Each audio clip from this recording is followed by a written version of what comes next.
So good morning everybody and welcome to today's pre-US open market update. It's currently 60 minutes before the open of the US stock markets on Wednesday the 22nd of May. So we've got the FOMC minutes being released this afternoon, 2 p.m. Eastern Standard Time.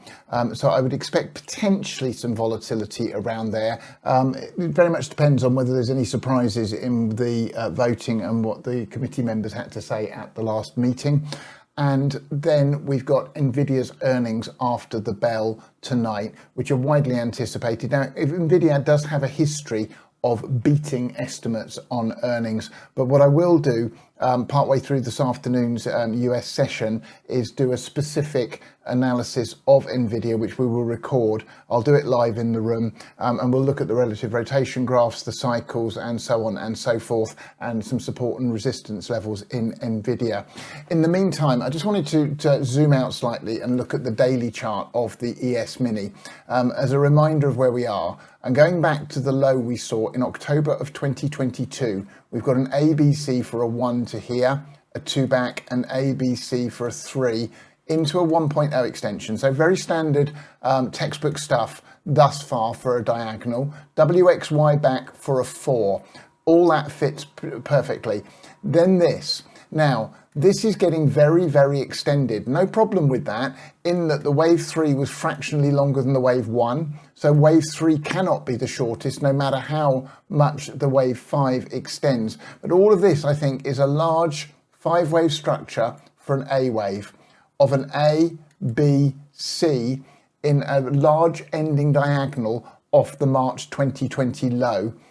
With the 1, 2 and 3 and then the 4 being that pullback into the October 2022 low. The only other way I can see this is an A, B, C for a 1 to here. This was a 2. This is an A, B, and we are heading up in the C of 3. And then we get a 4 back. Now what that would mean, we would still be in for a relatively high degree pullback, but it would be just against this leg up off last October's low, as opposed to the B wave against all of this leg, one or the other. On a more immediate basis, the question is this: has this move that we're seeing up, is it done?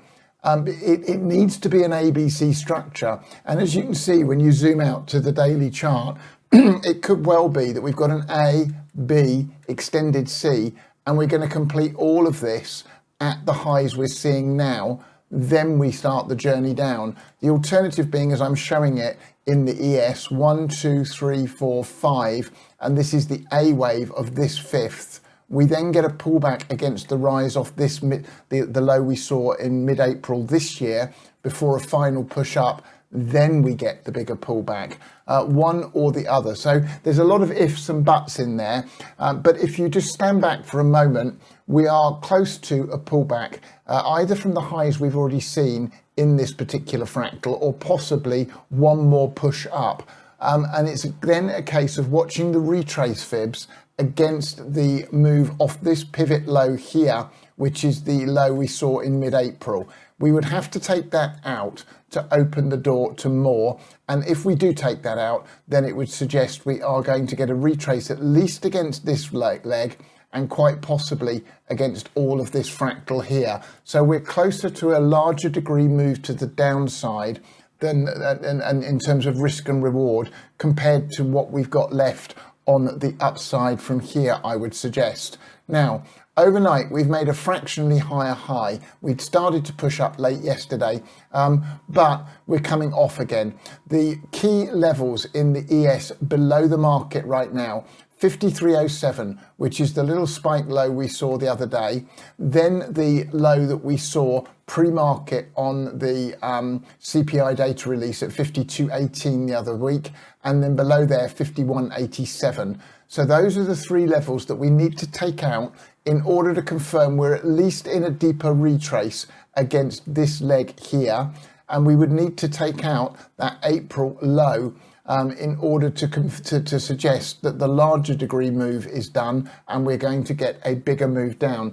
The bigger move down doesn't really fit with what we're looking for potentially from the cycles, unless it is a wave 4, ergo only a retrace against the move up off the October 2023 low as opposed to the 22 low.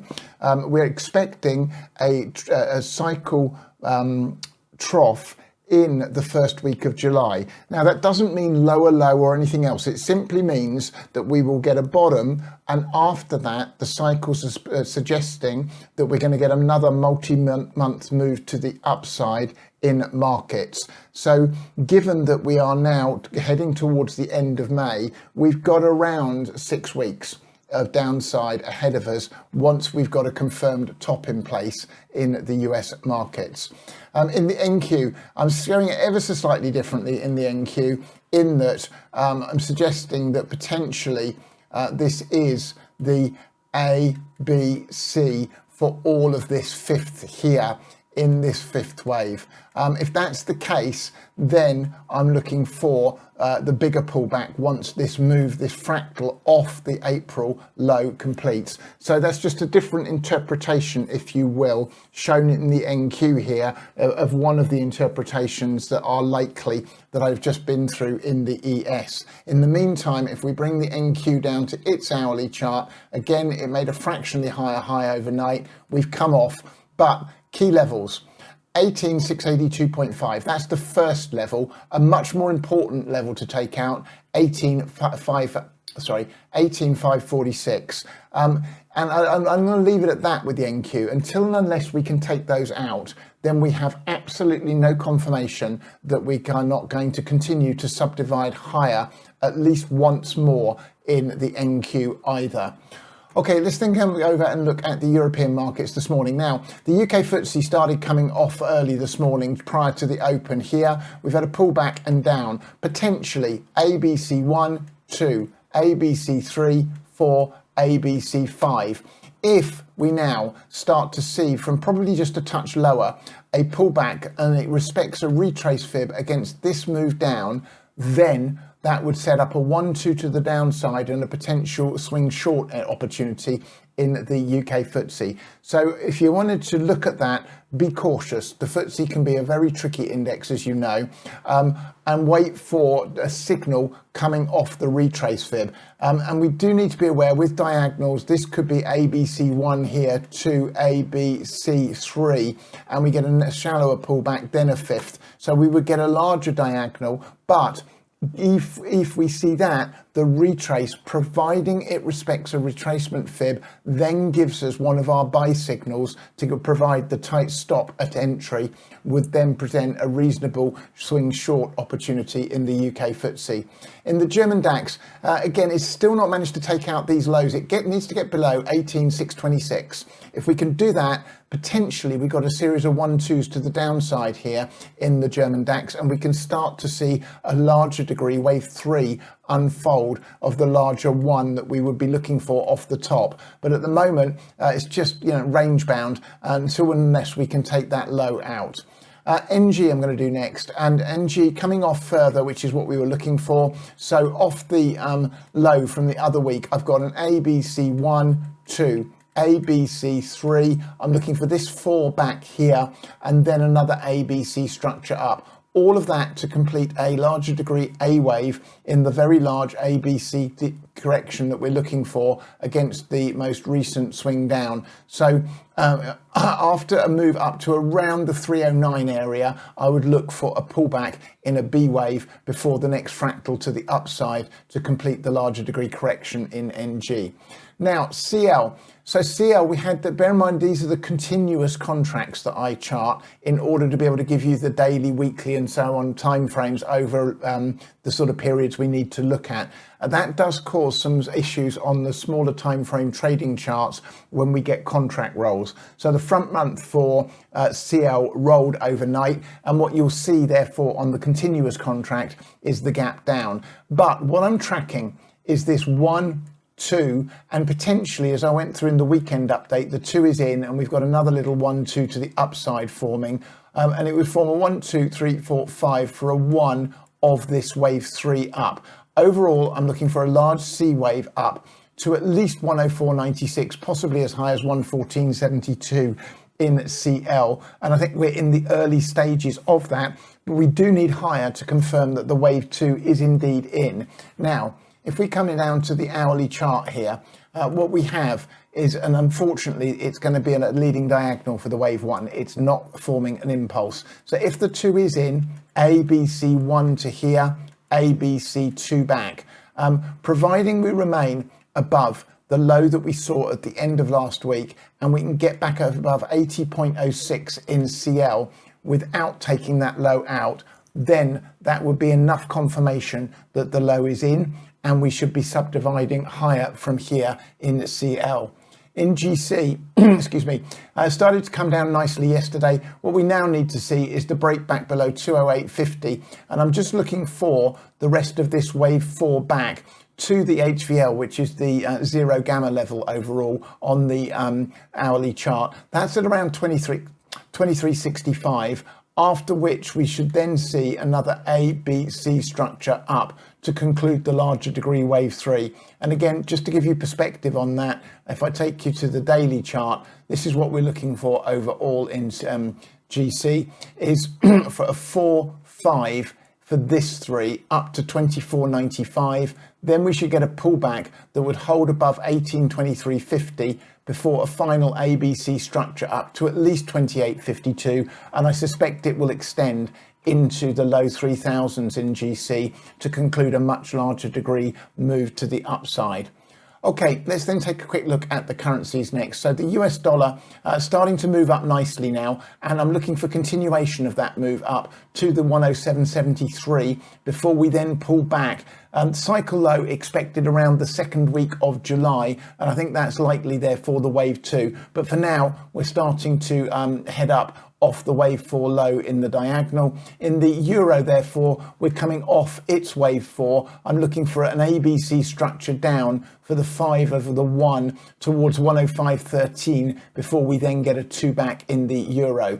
In the US dollar Japanese yen pair, I mean, this is playing rather awkward. I have a suspicion that what we've got here is this A wave was actually in here and we're in the B wave. I'm still looking for a C of 4 down to at least 148.33, perhaps a little lower. The must hold level 137.23, after which we should then see a move up in the 5th wave to at least the 1618 fib at 169.72 and possibly more in the US dollar Japanese yen pair. In cable, we've got the spike and reversal into that wave 2 high that we've been looking for on the lower time frame charts. In fact, if we just go down to the 2-hour chart, you can see that we hit the fib literally, let me just pull this across to the penny here. We came up to the 786 retrace fib for the C of 2, and I'm now looking for another move down towards the 123.6 fib next at 120.38,